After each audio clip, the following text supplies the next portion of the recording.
Yashodanandana Braja Janaranjana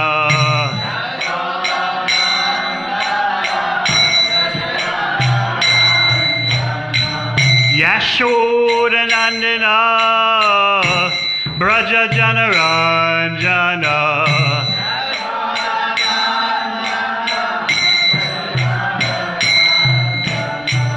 Yamuna Tira Vanachari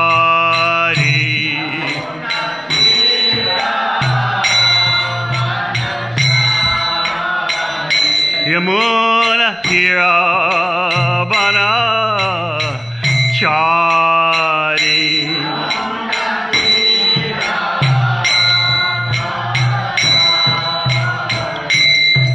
Jai Radha Madhava Kunja Bihari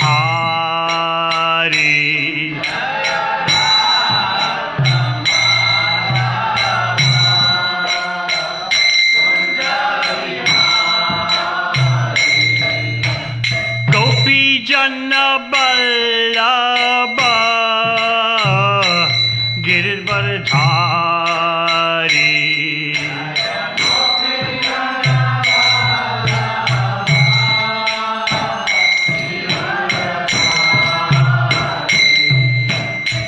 Yashodanandana Braja Janaranjana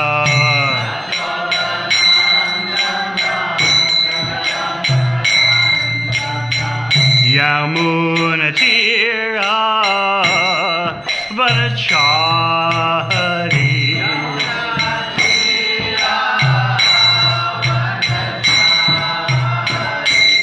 Jaya Radha Madhava Kunja Bihari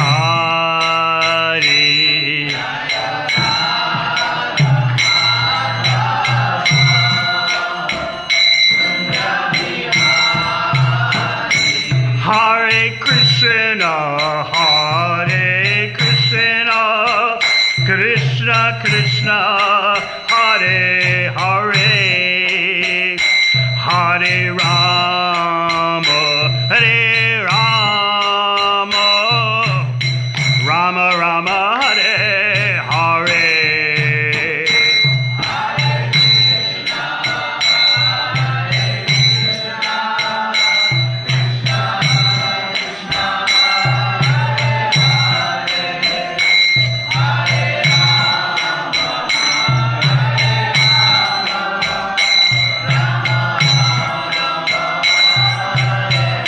Hare Krishna Krishna Krishna Hare Hare Hare Rama Rama Rama Hare Hare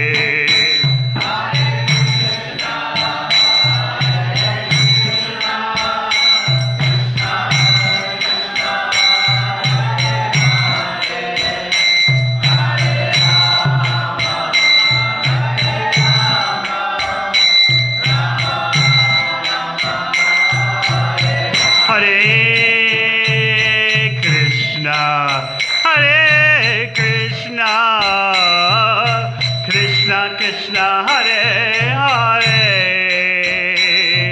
Hare Rama Rama Rama Hare Hare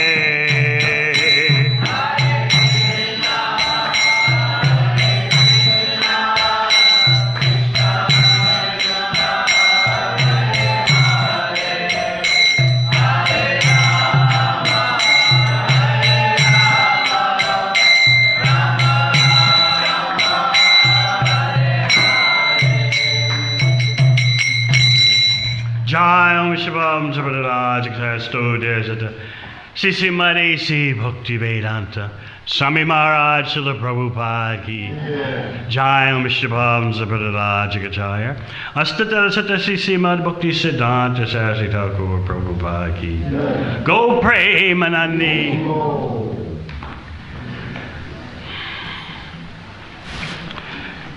So we are continuing with our discussion of the spiritual roller coaster. Up, down, all around, sometimes out, sometimes in, based on the history of Madhya-lila. So you may be wondering why we are chanting a verse from Caitanya Caritamrita, Madhya-lila, chapter 25. The residents of Varanasi become Vaishnavas. Text 198. The Caitanya Caritamrita will be discussing atonement. Now that sounds like a very strange word for contemporary English-speaking people. Atonement. It's even more obscure than the word purification. What do you think of when you hear the word purification? Oh, cleansing diet or something to do with your health. But in terms of your consciousness, in terms of your lifestyle, in terms of your behavior, purification? What? Sounds like something from the 17th century. So similarly, atonement. What does atonement mean? How many of you have ever thought about the word atonement? Well, basically it means you did some bad things and you need to do some good things to counteract the bad things. So, your question could be, is bhakti about atonement? No. Bhakti is not about counteracting bad karma with good karma. Madhya-lila, as we heard, had a lifestyle of good karma, but that lifestyle could not protect him against the ravages of the material energy. The Yamadutas, and we spoke about mythology. Mythology means whatever I can't conceive of, that's mythology. Whatever's outside the realm of my daily experience and outside the experience of those in my social circle, that's all mythology. Well, the Yamadutas are making their case, and they failed, that Madhya-lila committed so many sinful activities, yet he did not atone, he did not perform any good karma to counterbalance the bad karma. Therefore, he's our man. He's coming with us. And the Vishnu Dutas are responding, saying his situation is beyond karma, whether good or bad, because he managed at the time of death to call out the name Narayana. And he wasn't doing it in an offensive way. He was calling to his son. He wasn't thinking, I'm going to counteract all my sinful activities that I've done by chanting the name of Narayan. And that means even if I continue to do sinful activities, because I'm chanting the holy name, I'll be all right. He wasn't thinking that. Therefore, he managed, based on some good fortune, Krishna's independence, and some bhakti done in the past, some smattering of bhakti done in the past. He managed at the time of death to call out the name Narayana in a way free from offenses. In fact, if you want to go into the details, from the very beginning of his last son's existence, he named his son Narayana. That is by the inspiration of the super soul in the heart. You've done a little devotional service for me. I want to reclaim you. Name your son Narayana. So you'll always be calling out to your son with affection, but unbeknownst to you, you'll be chanting my name and calling me. So Ajamil was actually getting purified in his horrendously abominable situation because he kept calling his son Narayana, Narayana. And the culmination of all that chanting was at the time of death. So the Yamadutas are explaining that he should be coming with us. He did not atone. You see, an intelligent human being is concerned about the reactions to my actions. But we don't have intelligent human beings these days. We have like little humans who are the equivalent of little children wandering in the midst of a huge intersection, unaware of all the dangers. So the more you understand that bhakti is beyond atonement, beyond balancing the good karma with the bad karma, counteracting the bad things with the good things, the more you understand that chanting Hare Krishna is beyond that. And the bhakti process is beyond that. The more you'll be able to take shelter of Krishna with enthusiasm, alacrity, and even spontaneity.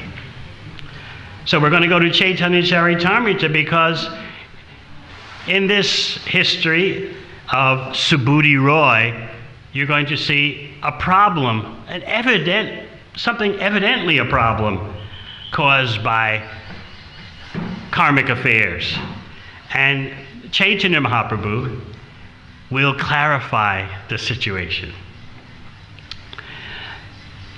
Jai Jai Shri Caitanya Jai Nityananda Jai Advaita Chandra Jai Gaura Bhakta Vrinda Jai Jai Shri Caitanya Jai Nityananda Jai Advaita Chandra Jai Gaura Bhakta Vrinda Jai Jai Shri Caitanya Jai Nityananda Jai Advaita Chandra Jaya Gaura Bhakta Vrinda.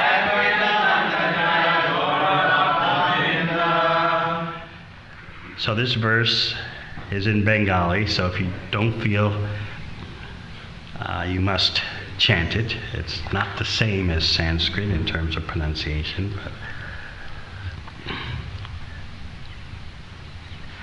Prabhu ko hai ihan hoite yaha Vrindavan. Prabhu ko hai ihan hoite yaha Vrindavan. Nirantara kara Krishna nam sankirtan.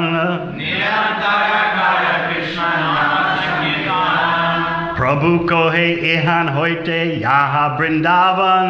Prabhu ko hai ihan hoite yaha Vrindavan.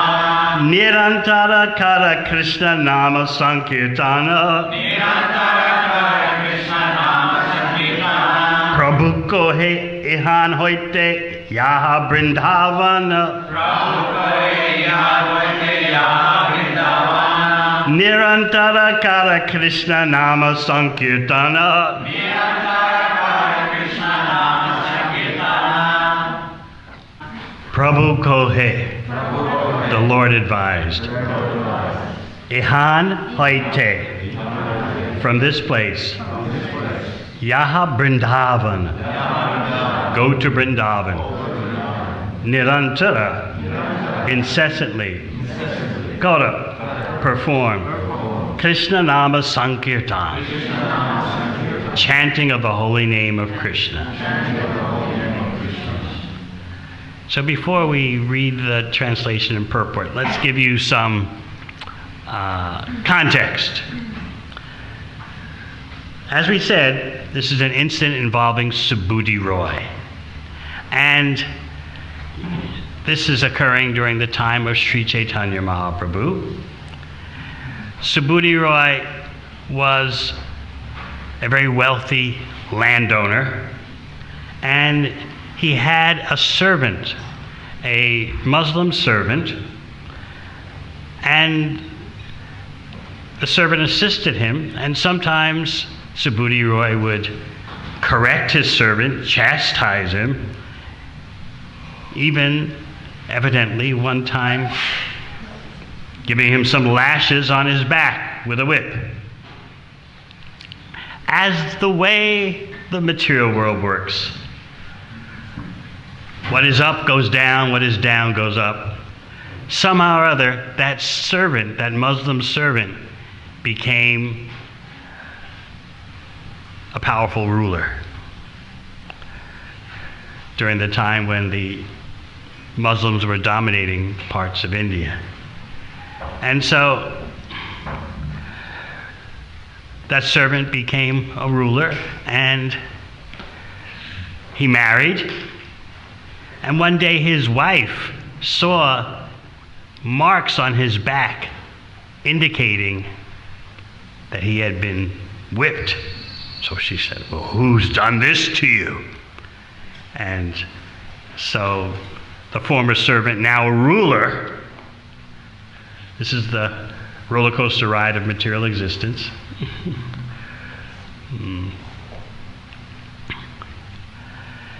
He explained to her that when I was a lowly servant of Subhuti Roy, I did something wrong, and he corrected me by lashing me on the back.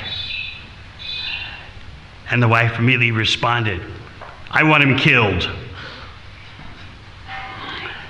So Subhuti Roy explained to her, I feel no antagonism or negativity at all towards Subhuti Roy. He treated me like his son. He corrected me. In other words, I'm grateful. He raised me. At that time, the wife, "Nope, kill him." So Subhuti Roy kept trying to dodge the bullet, kept trying to avoid her demand, but she continued. So then finally, she said, "Look, if you don't want to kill him, then here's what you can do, and this will satisfy me to some degree. Convert him into a Muslim." So her husband replied, "Well, that's as good as killing him for a Hindu." The wife was not going to back down on this. So the ruler, who was formerly a servant of Subhuti Roy's, realized he was going to get no peace at home. He had two choices: either kill Subhuti Roy, to whom he felt so indebted, or convert him, so-called convert him into a Muslim. And caste-conscious Hindus, or those who think Dharma is bound up with your body, the ultimate Dharma is bound up with your body, they would be confused in this way. So Subhuti, the ruler, said, "All right, I'll sprinkle some drops of water from a Muslim's water pot upon Subhuti Roy," and according to the social conception or social misunderstanding, that automatically changes you into a Muslim.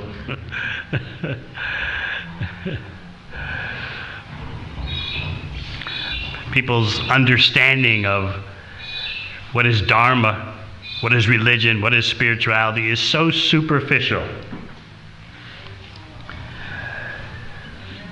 So reluctantly, the ruler, the former servant, arranged for that Subhuti Roy would have some drops from a Muslim's water pot sprinkled upon him, and boom, presto, he is now a Muslim. It's all the bodily concept of life. Srila Prabhupada gives some history about how in India's recent history, in the past few hundred years, people had such misunderstandings, superficiality in terms of what is Dharma. So much so that during Hindu-Muslim riots, sometimes both sides were doing atrocities, but sometimes Muslims would force some cow's flesh into a Hindu's mouth, and the Hindu would just be devastated. Oh, now I'm a Muslim. Oh, no. I've eaten cow's flesh. Also, there were various maneuvers that if you consider yourself a Hindu, you'd have to pay an extra tax. This is during the Muslim rule in parts of India. You had to pay a special tax. So naturally, hey, if you're a poor person, pay less taxes if I say I'm a Muslim. Okay, sign me up. So all this superficiality was going on. And that's why Subhuti Roy thought that he was now a Muslim. And he was worried, I've got to atone. How do I get out of this? So he approached various ritualistic brahmanas who were more bewildered than the kind of brahmanas you heard about in terms of Ajamil's youthful history. So these ritualistic brahmanas, priests, told him, well, according to our understanding of karma kanda, good karma and bad karma, the only way to counteract your being sprinkled from a Muslim's water pot and becoming a Muslim, the only way to counteract that is if you drink boiling ghee and give up your life.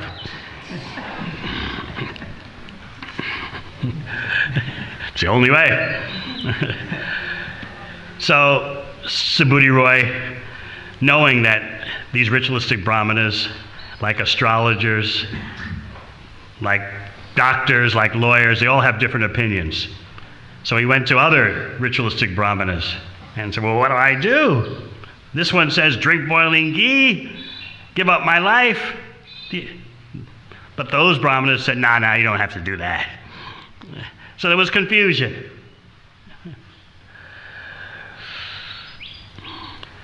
So Subhuti Roy decided to resolve the whole mess by just going to Vrindavan. He thought, my family life is at its end. I'm at the last stage of my life. I'll just take this whole situation as an opportunity for leaving home, retiring from family life, and heading off on my own. Please note, he was not doing this irresponsibly. He had done his dash in family life. That's the Vedic system. So he did that. And he happened to meet up with Sri Caitanya Mahaprabhu in Varanasi. And he explained the situation to Sri Caitanya Mahaprabhu. I like the way Srila Prabhupada kind of ad-libs the situation. He describes when Subhuti Roy told Lord Chaitanya, this is what the brahmanas have advised me, drink boiling ghee. Others say, don't worry about it, no problem. Lord Chaitanya replied, just see how fallen the Hindu religion has become. Just see how bewildered so-called Hindus are. They don't understand what is Dharma. So now we're at the point where Chaitanya Mahaprabhu is instructing Subhuti Roy, here's what you should do. And that's the verse we chanted. Go to Vrindavan and chant the Hare Krishna mantra constantly. So, purport. This is a solution to all sinful activities. In this age of Kali, everyone is perplexed by so many inconveniences, social, political, and religious. and naturally no one is happy. Due to the contamination of the age, everyone has a very short life. There are many fools and rascals who advise people to adopt this way of life or that way of life. But real liberation from life's perplexities means preparation for the next life. Tata dehantara praptya giras tatra namuyati. One should be situated in his spiritual identity and return home back to Godhead. The simplest method for this is recommended herein by Sri Caitanya Mahaprabhu. We should constantly chant the holy name of the Lord, the Hare Krishna Maha Mantra. Following in the footsteps of Sri Caitanya Mahaprabhu, this Krishna consciousness movement is recommending this process all over the world. We are saying, chant the Hare Krishna Maha Mantra, be freed from all the complexities of life, and realize Krishna, the Supreme Personality of Godhead. Engage in his devotional service and perfect your life so that you can return home back to Godhead. So Mahaprabhu is saying enough of all this crazy superficial religion, misunderstanding of what a human being should do. Chant the Hare Krishna mantra. Arrange your life so that you have the Hare Krishna mantra as your centerpiece. Arrange your lifestyle. Engineer your lifestyle in that way. So the past day or two, we were speaking about how your life is a compilation of various small habits. And we were trying to convince you that if you want to take your life to another level, if you want to lift your game, so to speak, you have to deal with all the micro habits throughout the day and night that form your system, your lifestyle. And the more you tinker with the components of your system over an extended period of time, gradually you'll see a shift in your life. To chant Hare Krishna with focus and attention does take effort, strategic planning, tactical considerations. If you want to grab the bull by the horn, so to speak, grab your lifestyle and put it properly on track, you have to deal with all the little things you do from the time you wake up until the time you go to sleep. And by adjusting all those micro habits, you'll see a macro change in your life after some time. Persist long enough in these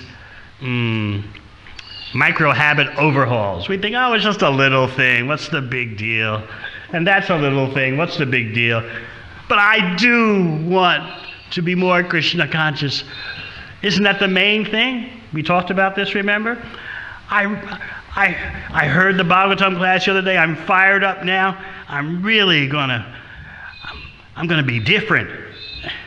And what happens? You're defeated by your system. Because even though you have a heartfelt, sincere desire, yes, I'm going to a higher level. I'll be more attentive in my chanting. I'll give chanting Hare Krishna the pride of place in my life. Unless you tinker with all the micro habits that form your life, you'll be defeated. And then sometimes it happens. You just blame the bhakti process, you blame the Maha Mantra. Well, it works for other people, it just didn't work for me. And you even blame Krishna. Krishna's torturing us. He dangles this sweet cherry of bhakti in front of us. And when we try to get it, when we try to nibble on it, it's always out of our reach. This is torture. Why does Krishna do this to us? The descriptions of bhakti are so wonderful. But when we try to execute it, it seems we're doomed to failure. So we like to blame everyone except ourselves. This was not Ajamil's attitude. After he realized what was going on between the Yamadutas and the Vishnudutas, that argument, the famous argument, he was unconscious. He wasn't dead, therefore he could remember the debate going on. He's on his deathbed, but on one side of the Yamadutas, on the other side the Vishnudutas, and they're having this massive discussion. And eventually, the Vishnudutas prevail. They always prevail from the very beginning, but in the debate, they certainly prevailed. And so, you can imagine how indebted Ajamila was feeling. He had been rescued from the most hellish destination, and he was feeling so grateful to the Vishnudutas. He tried to thank them, but they disappeared. Why did they disappear on him? They wanted to increase his desire. And especially they wanted him to do that by glorifying Krishna. They didn't want the glory for themselves. We've done our service to Vishnu. Now we're disappearing so that you'll focus on Vishnu and increase your longing, your transcendental longing. Ajamila was supposed to die. His lifespan was actually longer, but because of his sinful activities, his lifespan had become reduced. In other words, he was experiencing the results of his bad karma even in the present lifetime. Generally, you get most of what you're supposed to get in your next lifetime, but even in the present lifetime, you can experience the good and bad results of your karma in a smaller way. So, that's why the Yamadutas came for Ajamila. Your life is shortened. You're such a abominable person. You've done so many wretched things. You're dying right now. But when the Vishnudutas stopped the whole affair, Ajamil then still had some time left in that particular material body. And so he dedicated his last years to fully focus on his spiritual activities. He left his abominable home and went to Hardwar, and there he fully absorbed himself in bhakti. No longer was he practicing bhakti as a secondary or smattering mixed in with a good karma Brahmana lifestyle. No, now he's a full-on bhakta. And when the time was right, the Vishnudutas came back for him and took him to Vaikuntha. Ajamil's attitude was not simply gratitude, and gratitude as a devotee is very important. We're grateful for the association of devotees. We're grateful for the deities, for the Maha Mantra.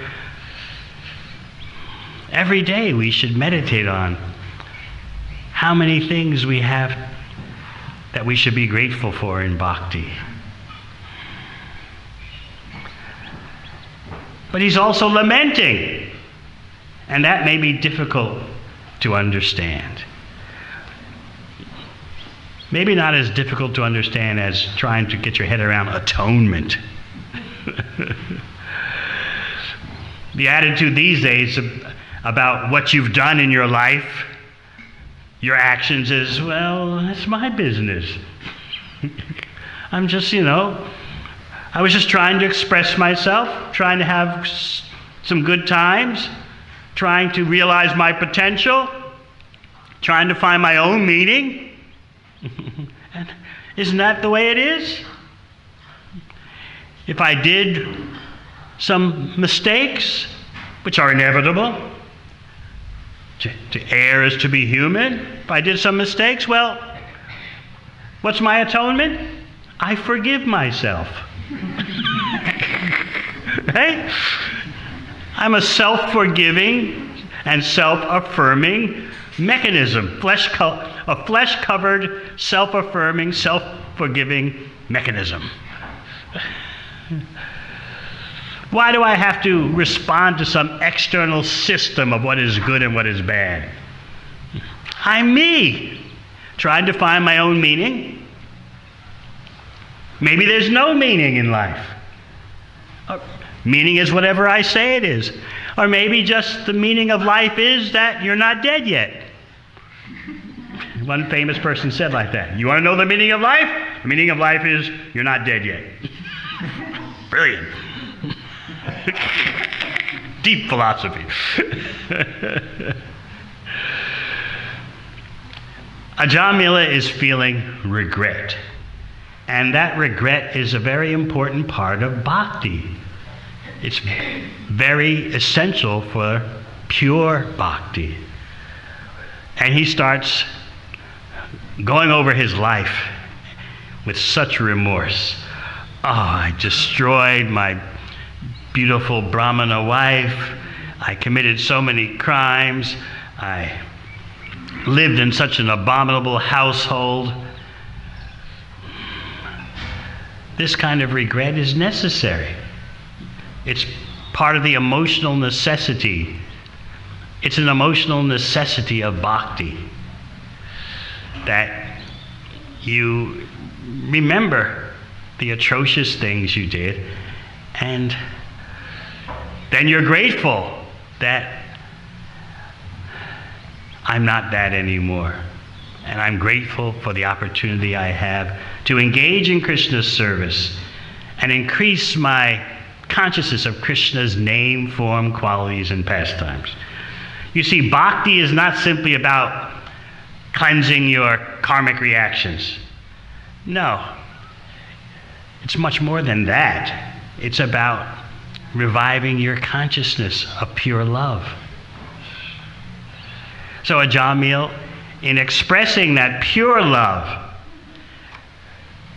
because he's become a pure devotee, in expressing his pure love, he's also expressing regret. I'll never do this again. How degraded I was. According to so much of contemporary mindset, this is psychologically negative, right? You should have high self-esteem, right? You shouldn't trouble yourself about mistakes you've made. Just keep pushing. Keep on pushing ahead. Learn from your mistakes. Don't get caught the next time. Why should you have regret? After all, this world is just a collection of persons who are trying to fulfill their desires. And sometimes you may hurt others, sometimes not. You just got to keep on moving to get what you want.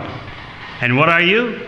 You are a flesh-covered machine that's trying to fulfill its desires. Why do you have those desires? Don't worry about it. The main point is fulfill desires. You've got your senses, and your senses latch on to sense objects. That's what it's all about. But that kind of lifestyle, according to Srimad Bhagavatam, is not human. That kind of lifestyle is the same as what other creatures do. They try to latch on to sense objects with their senses. So a human being is meant to have some kind of inner development.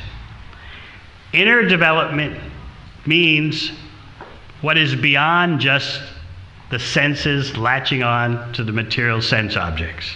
The animals do that much better. You've heard this many times. But I would like to present to you a point that, well, let me warn you, you could find very intimidating. As you walk around New Govardhana and you see the various creatures, birds, and hope you don't see any snakes, although I've heard reports it happens sometimes. All kinds of creatures on the land, in the air, in the water. Watch them, study them. When you hear the birds chirping, the ducks quacking, what are they doing? They're finding happiness within themselves.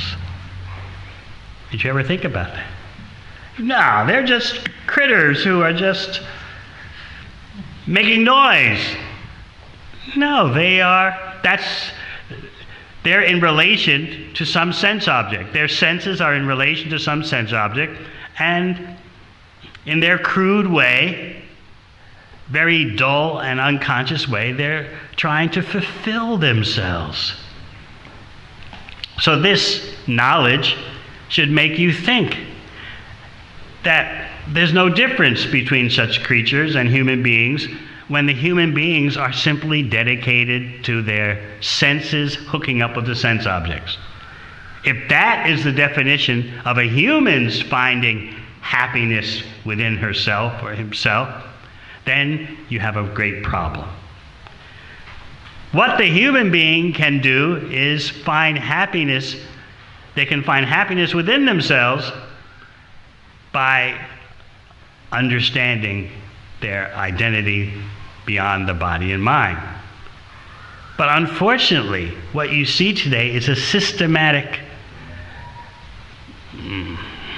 illusion that finding your happiness within yourself means what your senses are doing with sense objects. And that kind of progress is easily available automatically to the animals. Now let's go a bit deeper. And this may be more intimidating. But what we're describing is transcendental knowledge. In Bhagavad-Gita, Krishna talks about how the fire of transcendental knowledge burns. He talks about knowledge in a very dynamic, active way. There's nothing passive and inactive about fire burning.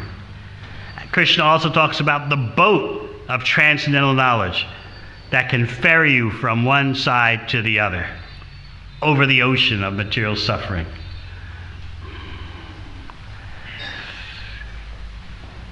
That knowledge of the flavors of material indulgence being the same in any species of life, that kind of knowledge burns up your sinful reactions. So think about it.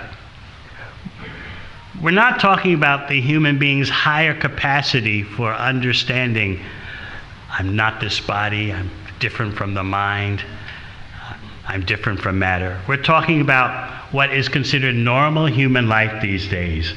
The race to hook up your senses with satisfying sense objects. And if you do a diagram of your life, you can see how this is happening. My senses want this and that. My tongue wants this. My eyes want that. My ears want something else.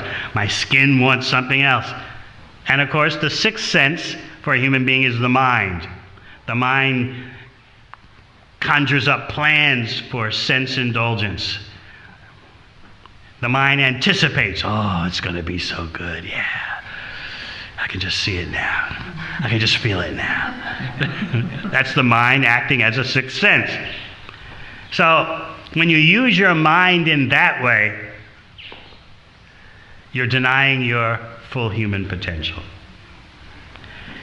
What's worse is that if you know the science of rasa, sometimes at the Krishna village I explain this, every activity, every hope, every desire, every anticipation has a particular flavor to it called rasa. And it's that flavor that drives you onward.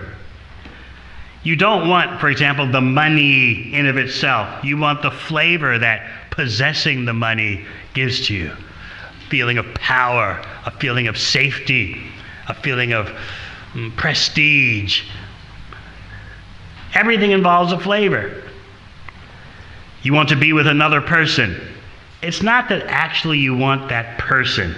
You want the flavor that that person can present, that the relationship can present. And you can analyze that flavor in many ways. Security, companionship, but companionship is a flavor.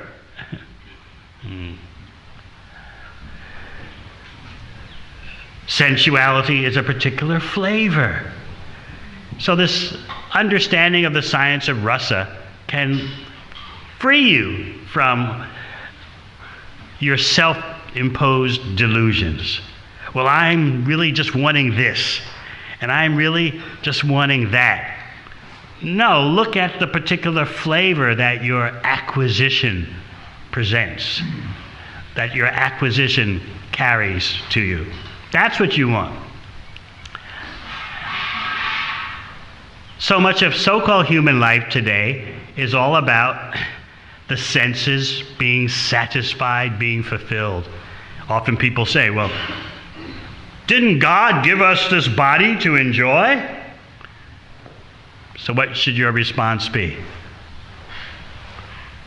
Okay, then why aren't you enjoying? If that's what you think, then let's see what your enjoyment is. No, you're not supposed to say that. You're supposed to just assume. Life is about enjoyment. It's out there, right? And you just have to bide your time, and you'll hook up, you'll get it. Because if there is a God, He gave us these bodies to enjoy. So the bhakti knowledge has the often unappreciated task of pointing out that you're not getting enjoyment. With your mind, you have concocted, oh, this is good, and it's going to get better. Or even if it's not so good, there's nothing else to do. I guess this is as good as it gets, so. But this is all done in the mind. That's why in the 2nd chapter of Bhagavad-Gita, Krishna talks about freeing your mind from the mental concoctions of material indulgence. You concoct it in your mind. You've heard from others, yes, if you want to be happy, do like this. Everyone is doing like that, and they're satisfied. Have you ever noticed no one's satisfied? No, you just hear the propaganda. Right? Social media, movies, Netflix, whatever. And your associates, your family, your friends, this is what you do to be happy. Oh, okay. What Srimad Bhagavatam knowledge will get you to do is to consider, indeed, how are you getting any flavor that's different from what the creatures get? This is really humiliating. I remember the first time I encountered such a statement. It was in the first Krishna conscious literature I started reading. And on page 2, it was Prabhupada's summary of the teachings of Prahlada Maharaja. And on page 2 of that little book, I read something that just caused me, I was sitting on a couch reading. Oh, what is this book? It's very interesting.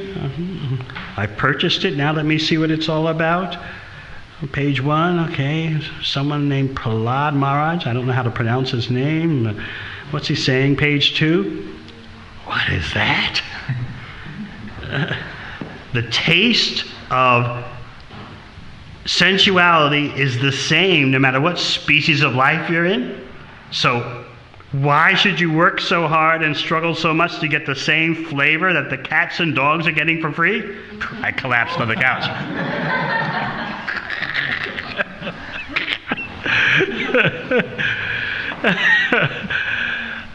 The knowledge was liberating. I was totally devastated. So I resolved, tomorrow I'm going to find a bookstore in New York City that has more books by this Swami's name who I can't pronounce. So it's a very provocative point that, well, I debated whether to use this example because it's not politically correct these days. So please forgive me. It's Prabhupada's example. I'm really hesitant to use it. Don't shoot the messenger, please. So to illustrate this verse, he told the story about a man who was a leper, and he had a very chaste and faithful wife who was waiting on him hand and foot despite his leprosy. And whatever he wanted, she would supply. And so she said, well, I noticed you're not happy. Is there something more you want? I mean, you're a leper. You practically can't walk. I can even put you in a basket and carry you. He said, no, that's not what I need. What I need is some time with a famous night worker, and then I'll feel fulfilled. Now, this particular night worker had a price of 100,000 pieces of diamond. Whether big or small, it had to be 100,000 pieces of diamond. So somehow or other, the wife was able to convince the night worker that, look, my husband, he has this desire. He's just not going to be satisfied. Can you grant some mercy and give him some time with you? So evidently they were friends, or evidently this wife was very persuasive, and so the night worker agreed. So you notice I'm using a more politically correct term, night worker, okay? Being very careful. So the leprous or leprotic husband was filled with joy. Okay. So he went to the night worker's house, and as a sophisticated night worker would do in that day and age, first you would be served an exquisite, materially exquisite meal, and she put the food she served him in two different kinds of containers. One set of containers was gold, the other was just iron. So the leprotic husband, at the palace of his dreams, he didn't care. Let me just eat, and then we'll proceed with our business. So he gobbled up everything, and then it was time for him to be with the night worker. And he said, but wait a minute, before we indulge, I just have a question. Why did you put the food in two different types of containers? She asked him, well, did you notice any difference in the taste? He said, no. Whether I was eating from the gold containers or the iron containers, the taste was the same. And then she told him, so why are you here? Why don't you stay at home? You get it? Everyone got it? Yeah. The flavor is the same. But this is hard for us to understand because the mind is so powerful, right? It concocts. In this setting, everything will be better. With this person, it'll be better. With that situation, it'll be better. So Prahlada Maharaja's point, and one that Srila Prabhupada would make quite often, is that you're getting, in your quest for material happiness, you're getting the same flavor that the creatures get. No matter how you change the circumstances, dress up the circumstances, the rasa, the flavor is the same. This is very humiliating.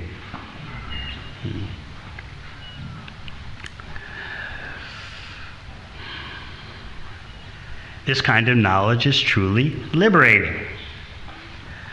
It burns up your material propensities because it changes your behavior. You see, according to Shastra, knowledge, if you truly have assimilated it, means your actions have changed. This whole thing about theory and belief is not so important in the Shastra. Especially the Bhakti Shastra. What is important is how you have, in other words, if it's real knowledge, and if you really know, then it's shown in your lifestyle.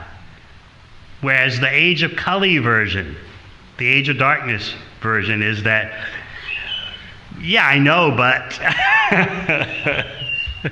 I know I shouldn't be smoking cigarettes, but that means you don't know, according to the Vedic standard. So just think how liberating this knowledge is if we apply it. No matter what the material situation of the senses hooking up with the sense objects, I'll get the same flavor that the wombats are getting. The flavor is the same, but the mind concocts. Oh, you're on the Gold Coast. You're in Surfer's Paradise. You're at Byron. The flavor is so different. Forget it. It's embarrassing. I know. I agree. It's intimidating and embarrassing. It really calls us out. So how do we get free from such delusion? This is why Sri Chaitanya Mahaprabhu is advising Subhuti Roy. Forget all this concocted dharma. Just like what Krishna says at the end of Bhagavad-Gita. Toss out all this so-called dharma and understand what is real dharma. Understand how to be a real dharmi, a practitioner of real dharma. Just do what I say. So when you're chanting Hare Krishna, you're just doing what Krishna says, especially Krishna as Sri Chaitanya Mahaprabhu. So Mahaprabhu tells Subhuti Roy, go to Vrindavan and chant the Hare Krishna mantra constantly. And you heard confidently in the purport, this is a solution to all sinful activities. Is perplexed by so many inconveniences. Social, political, religious, add on to that environmental, add on to that pandemics. And naturally, no one is happy. They don't know any lifestyle beyond the senses pursuing the sense objects.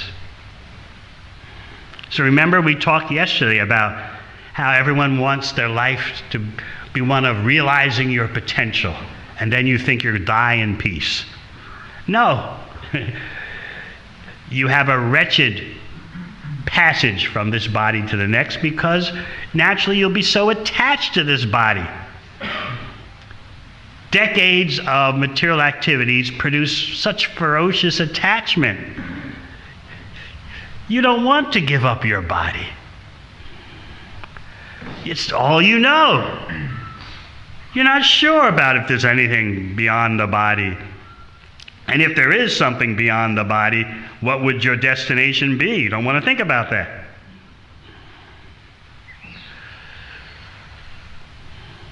So we just focus on our immediate sense gratificatory experiences, our hope for sense gratificatory experiences down the road, add in a little social respect, a little social prestige, add in some feeling of self-esteem that I'm dying with no unfinished business. I've done all that I intended to do. I'll move on. Where? I don't know, but it doesn't work like that. And the Yamadutas are letting you know in the history of Devamrita, we will be there for you. and we will scare you to death, in spite of your attachment to your body, which is ferocious, because we're even more ferocious. You'll be scared to death, even though you have no idea where you're going and what's going to become of you. So these are the realities. Now let's hear furthermore what Mahaprabhu tells Subhuti Roy. Sri Chaitanya Mahaprabhu further advised Subhuti Roy, begin chanting the Hare Krishna mantra, and when your chanting is almost pure, all your sinful reactions will go away. After you chant perfectly, you'll get shelter at the lotus feet of Krishna. So again, chanting Hare Krishna is not just about cleansing your sinful reactions. It has a much higher purpose. Purport. The 10 kinds of offenses should be considered. In the beginning, when one is initiated into the chanting of the Hare Krishna Mahamantra, there are naturally many offenses. However, the devotee should be very careful to avoid these offenses and chant purely. This does not mean that the Hare Krishna Mahamantra is sometimes pure and sometimes impure. Rather, the chanter is impure due to material contamination. He has to purify himself so that the holy names will be perfectly effective. Chanting the holy name of the Lord inoffensively will help one get immediate shelter at Krishna's lotus feet. This means that by chanting purely, one will immediately be situated on the Transcendental platform. We should note, however, that according to Sri Chaitanya Mahaprabhu's instruction, one should not wait to purify himself before chanting the Hare Krishna mantra.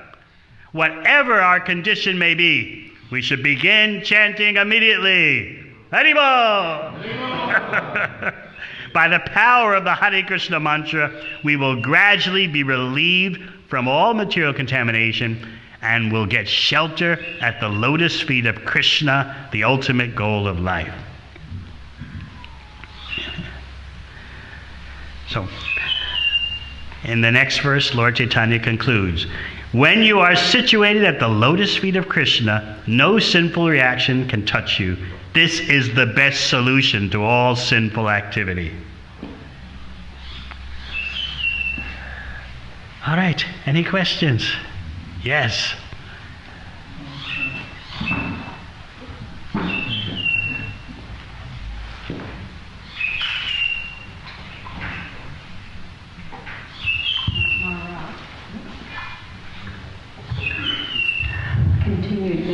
Maharaj. This is not a question. I would like to go back to my comments after your class on Friday with your permission. Is that okay? Yes. Okay. Because I didn't finish off properly and I want to make amends. And I wrote it down so I wouldn't miss a beat. Due to not giving a cue that I was making a comment, the hearing flow missed a beat. Those stories I told happened 20 and 30 years ago. At times through my spiritual progress, I would take 2 steps back, 1 step forward, and even stop. Now I'm at the fag end of my life, and to be successful, to be able to be successful in the journey, to continue in my spiritual journey.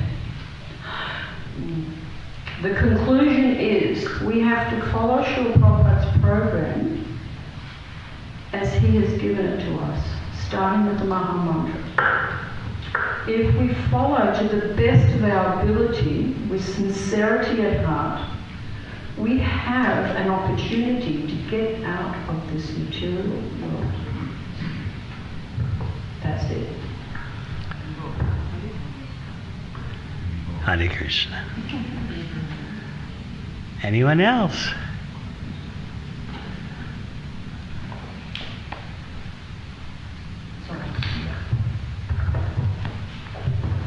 Hare Krishna. You were talking about addressing our habits. What about our values? Your habits reveal your values.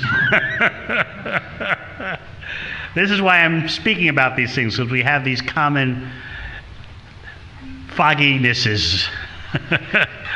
Well, I've got values, therefore don't look at my habits. I've got good values. I'm a good person. I mean, that's what my friends tell me. That's why they're my friends.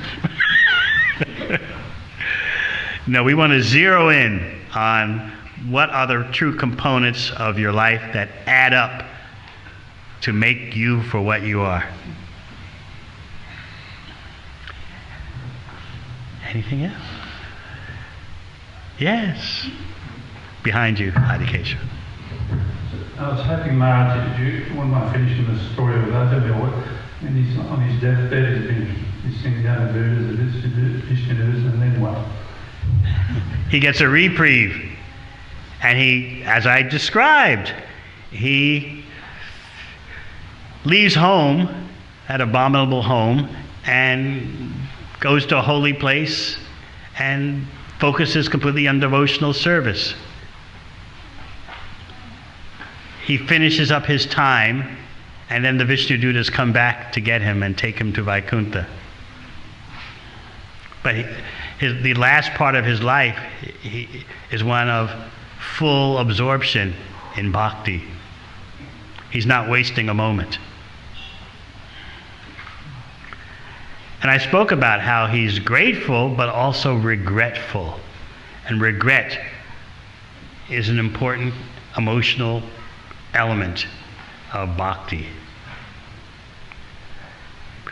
We should always remember the exalted opportunity we have now and the disaster that we've been rescued from. Bhakti is very destination conscious. Whereas in the depths of ignorance of the present times, you don't think about, well, what's my next body going to be? What's that got to do with anything? You think about what my senses will encounter next, or what I want my senses to encounter next. I want a nice time, a satisfying time for my senses, because that's me. Senses includes the mind.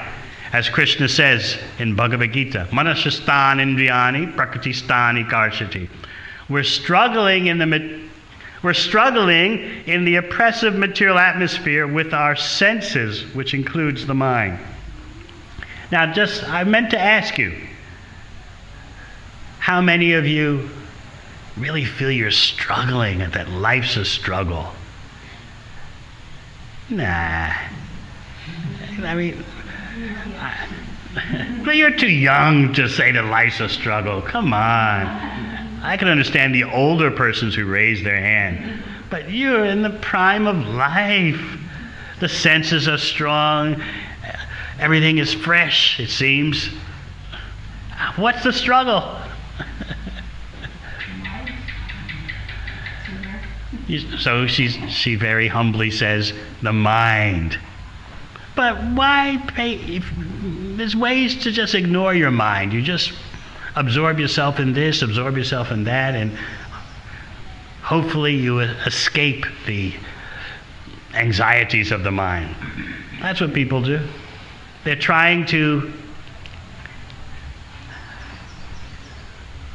engage in a particular activity so that they forget about their problems, even forget about the self as much as they know of the self.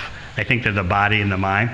So if I do this, I'll take leave of this feeling of troublesome existence, or I don't know what to do with myself. I'll just plunge into this, or I'll plunge into that. That's what it's all about. You actually want to suspend your feeling of identity because your identity is so troublesome. So maybe I'll absorb myself in a sport. I'll absorb myself in this or that. Even sadomasochists give this as a reason why they engage in such activities. Because you just feel you're no longer, your sense of being who you are is suspended, and you're kind of just liberated from that.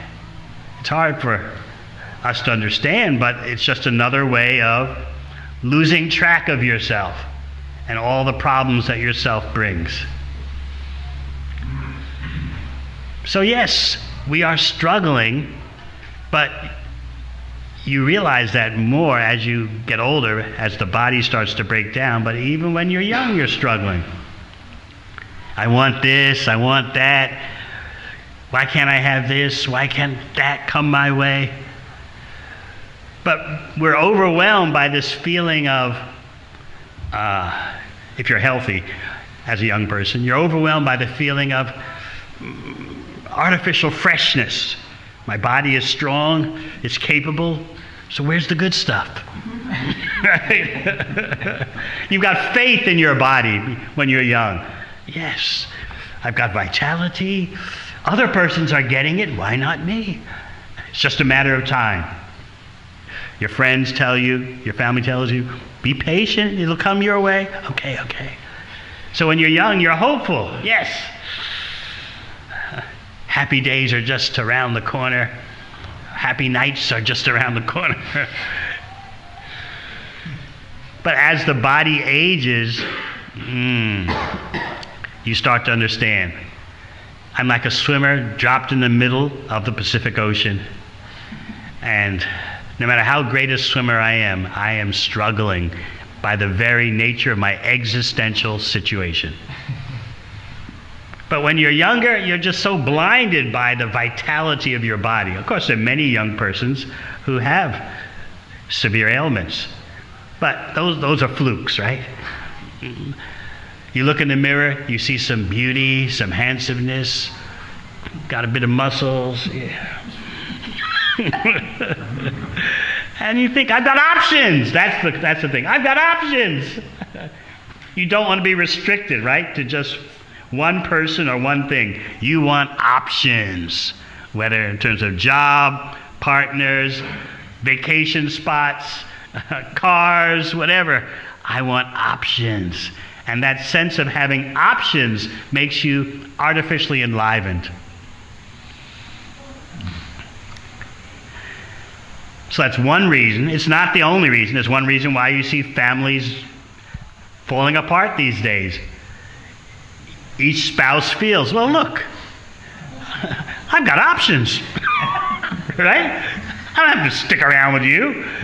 This is not the 1950s where you were religiously bound to stay together even though you didn't like each other, or economically bound. No, I've got options. That false sense of empowerment. It's like, I don't have to buy this kind of car, I can buy that kind of car. I don't have to be with this kind of person, I can be with that kind of person. And if I change my mind later, so be it. I've got options.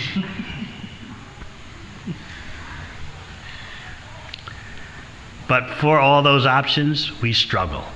But we don't look at the struggle, we look at just having the options. Our mind tells us, there's better things out there, it's coming my way. In this way, finally, my last point, you can see that material existence, as Bhagavatam says, is mainly lived in the mind.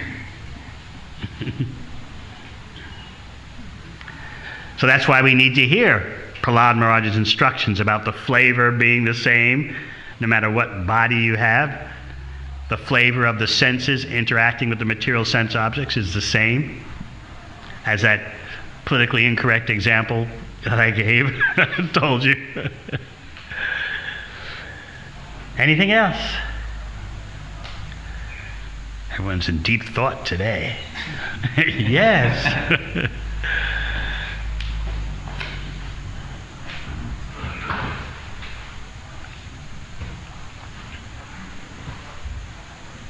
So I'm not 100% how to progress now. I mean, we did some valuation of our daily activities, and then to switch over to engage more in bhakti. There seems to be some more practical steps maybe we need. If you want, as Mahaprabhu has told Subhuti Roy, go to Vrindavan and chant the Hare Krishna mantra constantly. So, where is your situation? Where are you? And how to upgrade your situation? You're here in the temple. If everything in the temple is dedicated to Krishna's enjoyment, then you're in Vrindavan.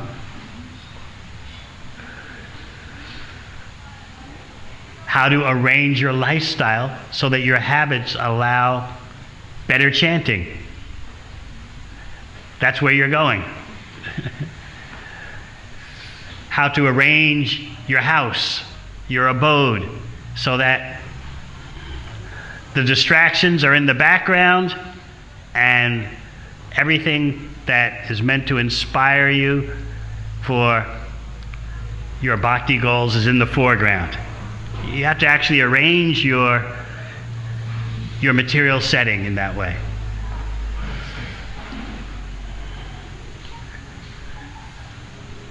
You go through all the little items in terms of your setup and in terms of your schedule, your habits.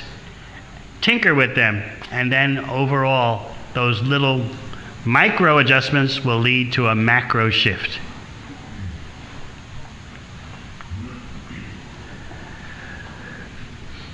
If you want to get up early in the morning, you make sure you go to sleep at a certain time. If you want less social media, then restrict yourself in that way. At this time of the day, I will get on social media, and that's the only time, if you must do it at all. All those things add up to a better lifestyle for chanting Hare Krishna and engaging in Krishna's service. So don't think that these are just little things. The little things all add up. They all add up to make your system, and your system is you.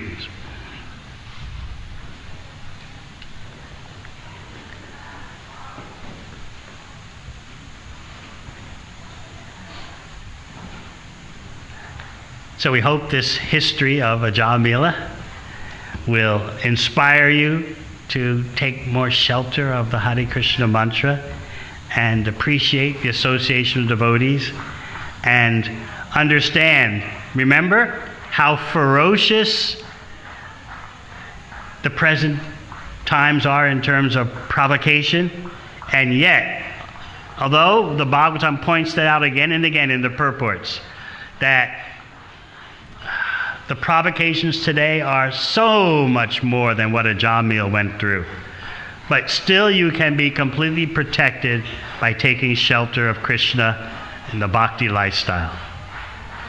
So be realistic about the environment and also be confident about your protection. Both things are there together. All right, thank you very much. Hare Krishna.